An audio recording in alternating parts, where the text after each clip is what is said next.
Good evening, everyone. Myself, Ashu Sharma. I welcome you all in series of Microsoft Azure framework. And today we will see a wonderful topic, voice-based chat tool. So, very first point that we want to cover that overview of this overall project.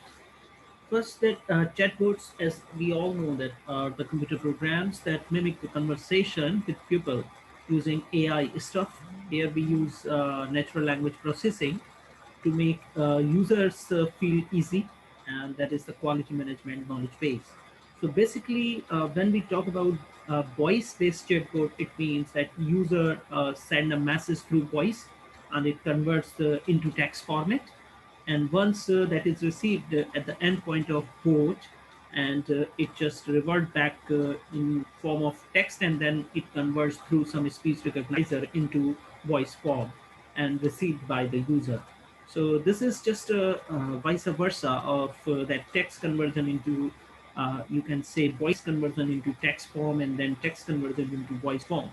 So it's a simple the concept of form filling bot, where it asks basic information, and it might be used for an example, first name, last name, genders, company name, and that sort of stuff, and just fill the form. So it's very useful for those who having that visibility loss or some kind of deficiencies in terms of that it works effectively.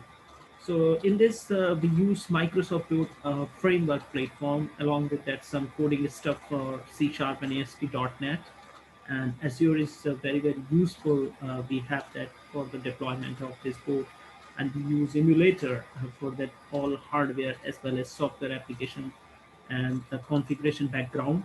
And it configure that both to the direct line REST API, which is representable state transfer API, along with a certain channel, or you can say certain number of modes that users can interact with each other through voice-based board in Azure. So move to the next slide and see this board architecture diagram. The first one is the Q&A maker. Q&A maker is very important for building and publishing certain conversation through different sources. You can say it comes from certain websites or certain share points, and it basically build certain conversation in between the users and both, and it takes that information from the different sources. LUIS stands for the language understanding purpose, and it is a cloud-based API, application programming interface, that services that enables you just that. So your bot can recognize the input of user and messages, and allow for natural language processing, which is very important. For an example, we take that flight booking application. So all that user state and conversation state is saved by the dialog boat state. So it saves the current state of both user and conversation states, and finally, uh, once it collected information, and it just reply for those users query. So certain APIs, as I talk about that REST API, which is representable state transfer, is basically designed to take advantage of existing protocol. We use that JSON as well, so over that HTTP or HTTPS. So in this diagram, these three work together, and it makes possible for that Microsoft Boat Framework emulator. There is a minor difference between that emulator and simulator. Actually, simulator that creates an environment in which all those tools and tactics and variables comes of that software. But Microsoft that framework emulator, this is something which provides us certain hardware configuration along with the software configuration. So this is that basic difference in between these two.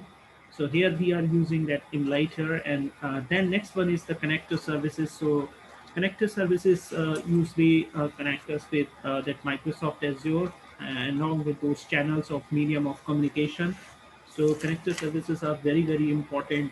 Once we talk about that user sends a message towards the bot, and connector posts a request to the endpoint that you specify, and this request response happens. And in that case, we have It creates an activity object which having that response side as well on the basis of that post request which is sent towards the response towards the server. So what happened? Connector service basically just a user sends a message towards a boot framework, and connector that post a request to the endpoint that you specify, and then there is a role of activity object which is again send respond from the server side. And here we have these channels. There are different ways of that communication of people all around the world. So it may use any channel along with those integrated services. So users that will be approaching business from different mediums all the time. So you can say a channel is used for both framework. It is just working as a funnel, and through which user will communicate with your both code. So it's for the funnel purpose, it's for the communication purpose, and takes intermediate steps towards the channel side. So this is the way that this port architecture diagram works.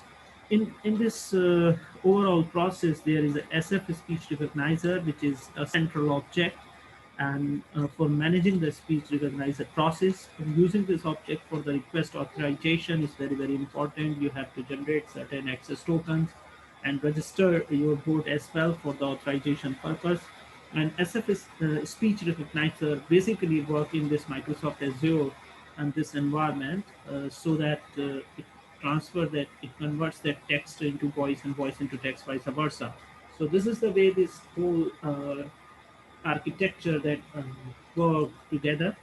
These are number of components that we may illustrate in regard of the flow of work of text to voice and voice to text conversion. So this is wonderful and important board architecture diagram that works in iOS environment as well.